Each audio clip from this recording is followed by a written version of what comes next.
সুপ্রিয় চাকরি প্রত্যাশী বন্ধুরা, আজকে আমি অরবিটাল সংকরণ কি এবং এসপি SP2 এবং SP3 সংকরণ কিভাবে সংগঠিত হয় সেটা নিয়ে আলোচনা করব। এটা আমাদের প্রভাষক নিবন্ধন 2010, 2016, 2017 সালের এসেছিল। তো পুরো ভিডিও দেখার জন্য অনুরোধ করা হলো। অরবিটাল সংকরণ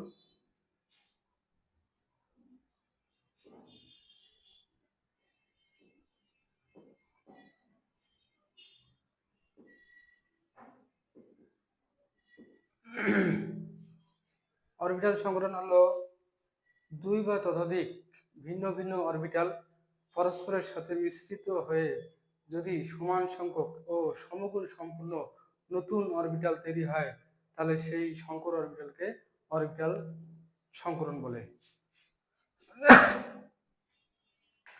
তো আমরা SP সংকরণ নিয়ে আলোচনা করব। SP সংকরণ নিয়ে আলোচনা করার ক্ষেত্রে আমরা দেখব, আচ্ছা সংখ্যাটা দেই, দুই বা ততোধিক অরবিটাল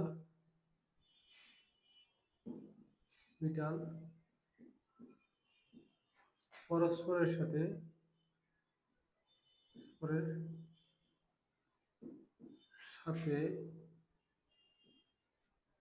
মিশ্রিত হয়ে যদি সমসংখ্যক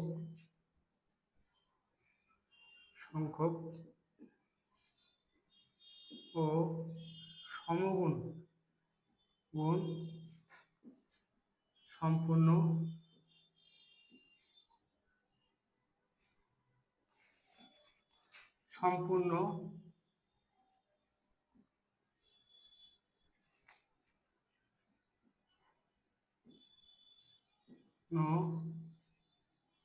নতুন সংকর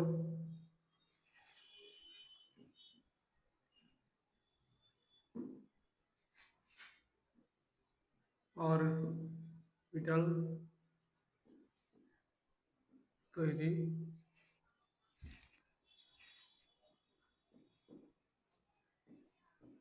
হয়, তবে সেই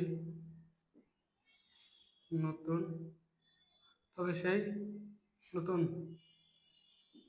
সংকর অরবিটাল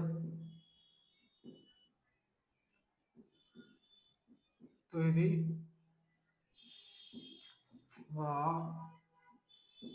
কে অরবিটাল সংকরণ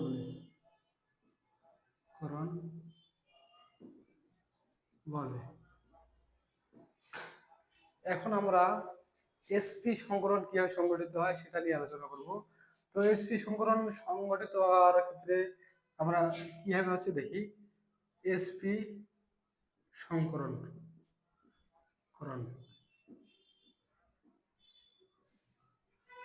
এক্ষেত্রে একটি S অরবিটাল এবং P অরবিটাল পরস্পরের সাথে মিশ্রিত হয়ে যদি দুটি নতুন অরবিটাল তৈরি হয়, সমগুণ সম্পন্ন নতুন অরবিটাল তৈরি হয়, তাহলে তাকে SP সংকর অরবিটাল বলে বা SP সংকরণ বলে।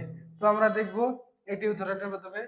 তার আগে আমরা কিভাবে সংগঠিত হচ্ছে সেটা নিয়ে আলোচনা করতেছি। একটি S অরবিটাল, এখানে একটি S অরবিটাল তিনটি অক্ষ, একটি X অক্ষ, একটি Y অক্ষ আর একটি Z অক্ষ। এটা হলো আমাদের X অক্ষ, এটা Y অক্ষ আর এটা হচ্ছে Z অক্ষ। তো তিনটি অক্ষ, আবার এর সাথে একটি P অরবিটাল। এক্ষেত্রে P অরবিটালের ক্ষেত্রে X অক্ষ, Y অক্ষ, Z অক্ষ আছে। সেক্ষেত্রে শুধু আমরা X অক্ষটা নিব। P অরবিটালটা হবে আমাদের এইরকম, এটা X অক্ষ। P অরবিটাল এটা যদি মধ্যবিন্দু হয়, এখান থেকে এদিকে আসে,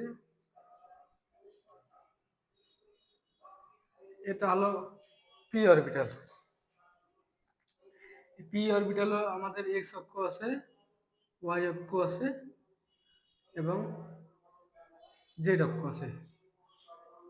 তো এক্ষেত্রে শুধু আমরা এক্স অক্ষটাই নেব, যেহেতু আমাদের দুইটি অরবিটাল মিলেই এসপি সংকরণ সংঘটিত হবে। তো একটি এস অরবিটাল এবং একটি পি অরবিটাল মিলে আমাদের আছে এসপি সংকরণ হবে। সেক্ষেত্রে আমাদের সংকরণটা কি হবে হচ্ছে, এটা হচ্ছে এই হবে। এই ক্ষেত্রে আমাদের এক্স ওয়াই জেড তিনটা অক্ষ নেব, নেওয়ার পরে এট ফার্স্ট আমাদের এস অরবিটালটা অঙ্কন করব। তারপরে এখানে যে পি অরবিটালটা এক্স অক্ষ বরাবর আছে, সেই এক্স অক্ষ বরাবর পি অরবিটালটা নেব। এক্স অক্ষ বরাবর পি অরবিটালটা নিলাম। এটা হলো আমাদের এক্স অক্ষ বরাবর পি অরবিটাল। আমরা এটা এক্স অক্ষ দিলাম, এটা ওয়াই অক্ষ দিলাম, এটা জেড অক্ষ দিলাম। তো এক্ষেত্রে আমরা দেখতে পাচ্ছি একটি S S orbital S orbital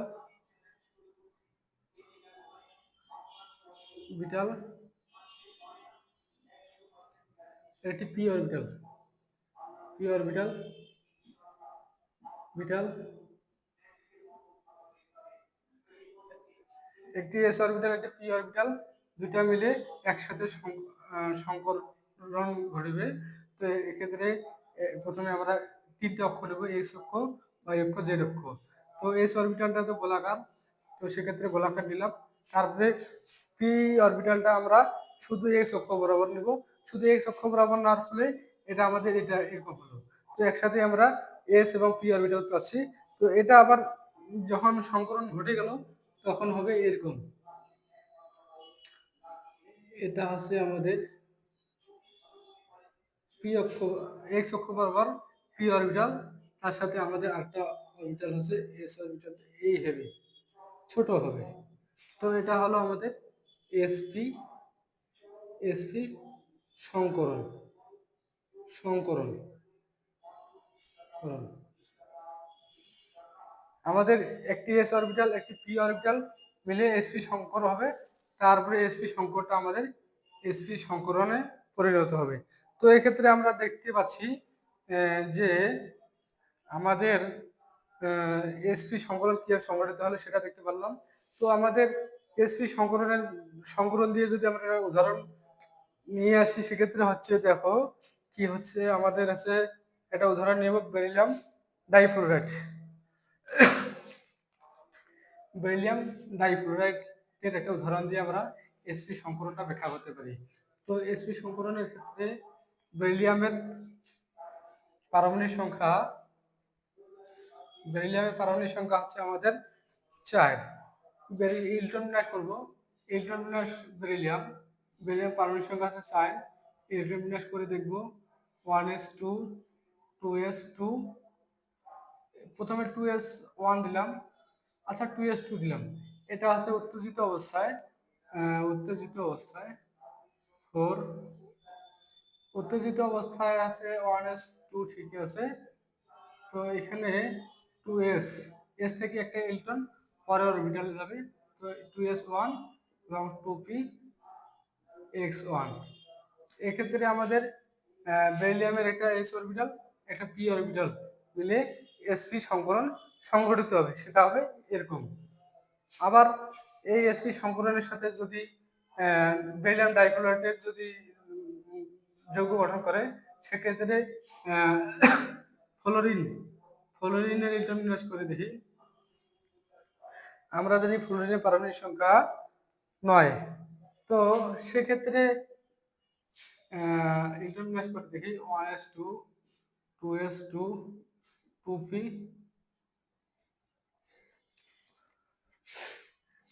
2px2 2py2 এবং 2pz1। এক্ষেত্রে আমাদের বেরিলিয়ামের দুটি অরবিটাল অর্থাৎ এস অরবিটাল এবং পি অরবিটাল মিলে হচ্ছে আমাদের এসপি সংকরণ। এই এসপি সংকরণের সাথে ফ্লোরিনের একটি ইলেকট্রন অর্থাৎ একটি অরবিটাল যুক্ত হবে, এবং সেই যুক্ত হওয়ার পদ্ধতিটা আমি তোমাদেরকে দেখাচ্ছি, দেখো মনোযোগ দিয়ে। আমাদের এসপি সংকরণ অর্থাৎ বেরিলিয়ামের ক্ষেত্রে একটি এস অরবিটাল এবং পি অরবিটাল মিলে এসপি সংকরণ হবে। এসপি সংকরণ হবে, সংকরণ করণ ঘটলো। এই যে এসপি সংকরণ ঘটলো, এই এসপি সংকরণের সাথে আমাদের ফ্লোরিনের একটি অরবিটাল 2p-z অরবিটালটি কিভাবে যুক্ত হচ্ছে সেটা আমরা দেখার চেষ্টা করব। তো আমাদের এট ফার্স্ট নিলাম বেরিলিয়ামের এসপি সংকরণটা নিলাম। আমরা জানি এসপি সংকরণটা এরকম করে, প্রথমে এটা বড়, তারপর এটা ছোট। এটা হলো বেরিলিয়ামের এসপি সংকরণ সংকরণ।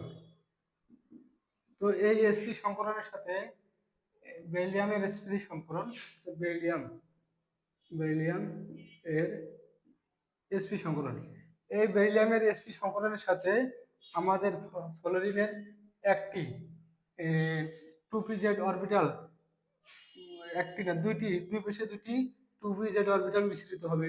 আমরা জানি 2p-z বা 2p অরবিটালটা আছে x অক্ষ y অক্ষ z অক্ষ বরাবর হতে পারে, কিন্তু p অরবিটালটা আমাদের সর্বদা এরকম হবে, এরকম হবে 2p-z অরবিটাল।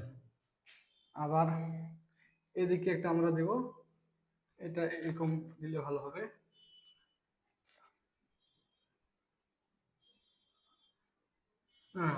এদিকে একটা 2p অরবিটাল, 2p-z অরবিটাল কিসের, ফ্লোরিনের, ফ্লোরিনের এর 2p-z1 অরবিটাল, অরবিটাল বিটাল। এদিকে ফ্লোরিনের এর 2p-z1 অরবিটাল বিটাল। তো এই হলো আমাদের বেরিলিয়াম এসপি সংকরণ থেকে বা এসপি সংকরণ দিয়ে বেরিলিয়াম ডাইফ্লুরাইড গঠনের প্রক্রিয়াটা আমরা আলোচনা করলাম। তো এই ক্ষেত্রে আমরা বেরিলিয়াম ডাইফ্লুরাইডের যে গঠনটা পাবো সেটা হচ্ছে সরলরৈখিক, সরলরৈখিক, এবং এটা হচ্ছে সরলরৈখিক গঠন, গঠন সরলরৈখিক, রৈখিক, এবং বন্ধন কোণ, বন্ধন কোণ, কোণ 180 ডিগ্রি। কারণ এখান থেকে এখানে যদি আমরা নেই এক সরল কোণ হয়, এবং সেটা হচ্ছে 180 ডিগ্রি। তো এই হলো আমাদের অরবিটাল সংকরণের এসপি সংকরণের মাধ্যমে কিভাবে যৌগ গঠিত হয় সেটা আলোচনা করলাম। নেক্সট ক্লাসে আমরা sp2 এবং sp3 সংকরণ নিয়ে আলোচনা করব। সবাইকে ধন্যবাদ।